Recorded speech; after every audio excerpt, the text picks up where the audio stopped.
This here is sheep of Inishikalawn, and this is the first etching I ever made. And I went down to Upper Mount Street, down in the basement, and that's where I started in 1974. I loved what you could do with line and etching, how you could etch and ink right into the zinc. I always like to work on zinc because it's a very soft metal, and I could get nice strong lines. And then these two very dark etchings I did in Amsterdam. I started using a lot of black ink there.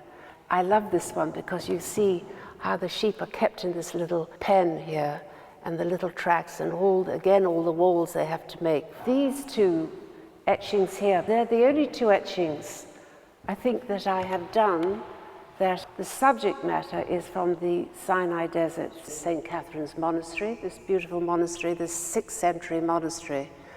And it's tucked up in a valley that is 5,000 feet above sea level. And this is supposedly Mount Moses, where the commandments were delivered, and down the track he came. And this is the mountain of St. Catherine, who was martyred at the wheel. Her presence is very much felt in this whole area. And then this was a hermitage in the same range of mountains, very high up. And it was the hermitage of Father Andrianus, who had lived up there for 40 years. I started off by printing these in black and white, and then I thought I would actually print these in the color of the place. This is again Tigna Inisha on Inishikalawn. Anyway, that's I think a very strong, stark etching, which I like a lot. And then that's Gallerus Oratory, which was a bit later. And then this is actually the last of all these etchings. Techniques in it are from earlier times, but it has a different sort of presence about it. And that's obviously the Skellig Rock. And then we have lone sheep on the Dingle Peninsula. And I just think the power of sheep really speak to me.